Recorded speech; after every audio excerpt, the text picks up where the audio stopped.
Male-maletang pera di umano ang ibinababa sa bahay ni Zaldico at ni Martin Romualdez. Saan galing ito at paano nila nagagawang tiisin ang naghihirap nating bayan? Pumupunta kami sa 28 Ladybug Corner, Dragonfly, Valle Verde 6, Pasig City. Tagabuhat lang ako ng malita ng basura. Ang ibig sabihin ng basura ay malita na may lamang pera. Magandang araw mga pare, ako nga pala si paring RJ at pag-uusapan natin ang pinakamalalang korupsyon sa kasaysayan.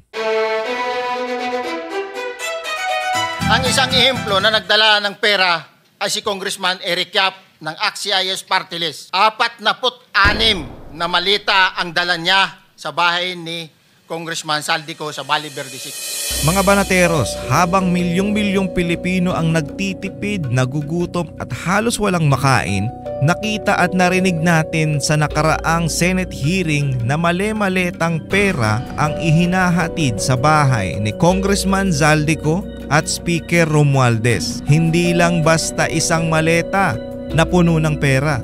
Umaabot ito sa 48 million kada isang maleta. Kasi bawat malita po, mayroon siyang post-it na nakalagay, may sign na 48. Lahat po yun may 48. Yes, Your Honor. So, yung 46 maleta, 48 million ang laman ay nagkakahalaga po ng 2.2 billion. Alam niyo po ba yan?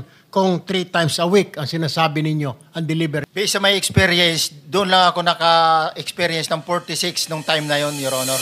Habang tayo'y binabaha ng tubig, sila naman ay binabaha ng pera. Severe tropical storm Opong leaves a trail of destruction in several regions of the Philippines. Footage from Barangay Nursery also showed an electric post falling after trees were violently swayed by the wind. Oh my God! Please, Lord, tama na. Governor Homerlito Dolor says many structures were affected by Opong and they fear further destruction because of the storm's ferocious winds. Nagulantang ang lahat nang biglang lumitaw si Sergeant Ortega at ipinahayag ang kanyang mga nalalaman patungkol sa paghatid ng male-maletang pera sa bahay ni Zaldico at bahay ni Romualdez. Paliwanag ba ang ibig mong sabihin para sa kapulungan ito ay nag-a-average ng 3 beses sa loob ng isang linggo ang pagdi-deliver ng pera kay Representative Zaldico at tuloy-tuloy naman doon sa bahay ni former Speaker Martin Romualdez sa ganong rate, ganong beses, 3 beses sa loob ng isang linggo. Yes, Your Honor. Magmula December 2024 hanggang ikaw ay mag-resign noong August 2025, this year. Yes, Your Honor.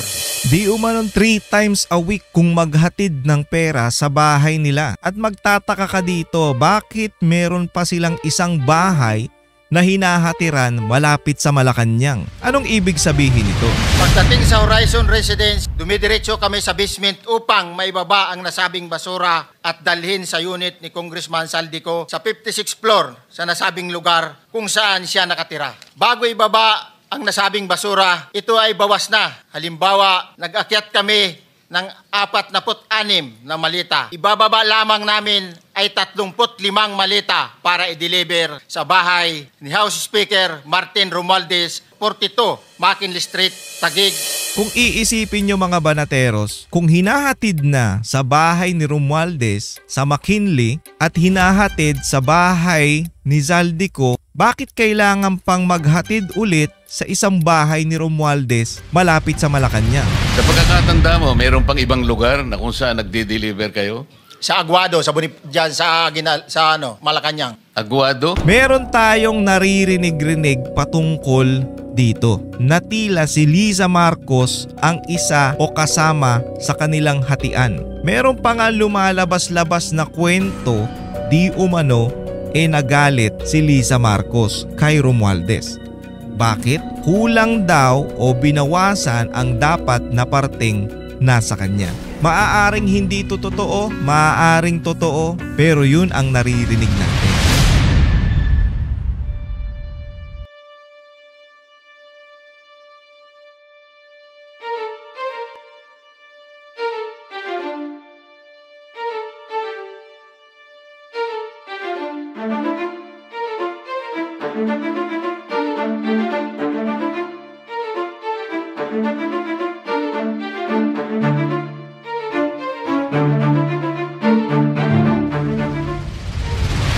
Isipin nyo mga banateros, napakaraming pera nito na pwedeng ikabago ng Pilipinas. Unang-una, marami nang magagawang tulay, kalsada sa mga perang ito. Hindi milyon ang pinag-uusapan natin dito, kundi bilyon. Kung ilalaan lang ng mga politiko na to para sa bayan, mas maganda sana. Pero bakit nila o paano nilang natitiis na gutom ang mga Pilipino habang sila nagtatamasa ng karangyaan?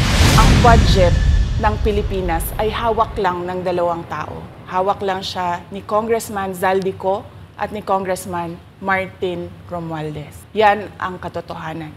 Halimbawa ko dito, noong taong 2023, merong 5 billion na inapprove para sa classroom construction. Nagulat ako kasi merong mga lumapit na miyembro ng House na humihingi. Hinihingi nila yung 5 billion, parte ng 5 billion na budget.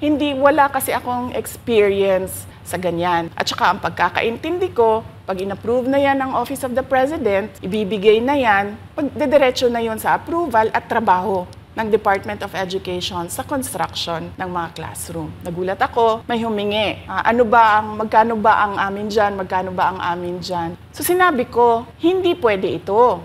Kasi ang mangyayari nito, hindi magagawa ng Department of Education ang trabaho namin na mag-construct ng classroom ayon sa classroom backlog at sa prioritization base sa backlog at sa classroom construction. So sinabihan ko yung isang congressman, sabihan ninyo si Martin Romualdez na hindi pwede chap-chapin ang classroom construction na 5 billion. Kaya kung makikita ninyo sa budget proposal na approved ng Office of the President, 5 billion yon. Pero nung lumabas yung GAA o yung budget approved noong 2023, naging 15 billion siya. Dahil hindi nga ako pumayag na kunin yung 5 billion, dinagdagan nila ng 10 billion yung classroom construction ng Department of Education. Yung 10 billion na yon hindi kontrolado ng Department of Education. Controlled yon ni Congressman Zaldico at Congressman Martin Romualdez. Ano po ba ang ibig sabihin ng isang public servant? Ang isang public servant ay isang taong nagtatrabaho sa gobyerno para maglingkod sa mamamayan. Pero parang nagiging baliktad ang nangyayari. Nagbabayad ng buwis ang mga Pilipino para sa inyo. Ang pangunahing tungkulin ng isang public servant ay magbigay serbisyo publiko. Hindi para sa sariling interes, kundi para sa kapakanan ng mamamayan. Pero bakit itong mga politiko natin tila pansarili ang ginagawa? Napakayaman. Meron nga tayong kilalang politiko dyan na nagtatricycle lang noon. Pero ngayon, naka-helicopter na. At meron nga tayong naririnig-rinig, di umano nag-aagawan na ng parking sa Kongreso. Hindi ng 4 wheels, kundi parking ng chopper. Wala namang problema kung bumili kayo ng mga bagay na gusto nyo. Wala namang problema kung marangya ang buhay nyo. Walang problema kung gusto nyong mag-flex ng mga yaman nyo. Pero sana bago nyo umpisahan o bago nyo gawin yung mga bagay na yan, tignan nyo muna yung mga Pilipino kung maayos ba ang pamumuhay sa pamumuno ninyo. Piniflex mo yung mga bagay na meron ka. Pero ang tanong, kaninong pera yan? Kaninong pera yung ginamit mo sa pambili mo niyan? Speaking of chopper o helicopter, yung pera na to, yung bilyong-bilyong pera na yan, marami na sana tayong mabibiling helicopter na pang-rescue tuwing bumabagyo. Yung mga politikong demonyo, hindi ba nadudurog yung puso nyo sa mga gantong senaryo? Kumulan lang ng konti, bumabaha, bumagyo ng malakas, maraming namamatay. At kahit saang kalumingon, kaliwat kanan ang nagugutom na mga Pilipino. Paano nyong natitiis na kumakain kayo ng lechon sa mga tirahan nyo o sa mga opisina ninyo, samantalang yung mga dapat nyong paglingkuran kumakain ng pagpag? Bakit maraming manlilimos sa Pilipinas? Dahil walang tumutulong na politiko na iahon sila sa kahirapan. Wala kayong pakialam sa nangyayari sa Pilipinas. Ang mahalaga lang sa inyo, may hinahatid na maleta sa mga bahay ninyo. Hindi lang basta maleta, kundi maleta na laman ay puro pera. President Marcos, malapit ka nang matapos sa termino mo. Bakit parang bingi ka sa nangyayari sa Pilipinas? Bulag ka at hindi mo makita itong mga ito. O baka naman dahil kasali ka sa katarantaduhan ng pinsan mo at ni Zaldico. Huwag kang magmalinis. Hindi po pwedeng hindi mo alam ang nangyayari sa Pilipinas. Ano pang ginagawa mo dyan? Lumayas ka na dyan kung ayaw mong ang Pilipino ang magpalayas sa'yo. Mapagtiis ang mga Pilipino, pero pag sumabog na yan, di nyo mapipigilan ang pwedeng gawin ng taong bayan.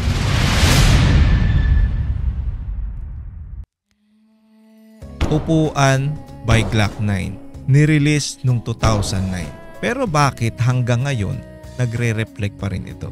Hanggat may mga demonyong politiko na walang pakialam sa mga Pilipino, hindi matatapos kantahin ito ng mga tao. Para kay Zaldico, Speaker Martin Romualdez at President Bongbong Marcos Jr. at pati na rin dun sa mga korap na politiko, subukan nyo namang tumayo. Baka sakaling matanaw nyo ang kahirapan o paghihinagpis ng mga Pilipino.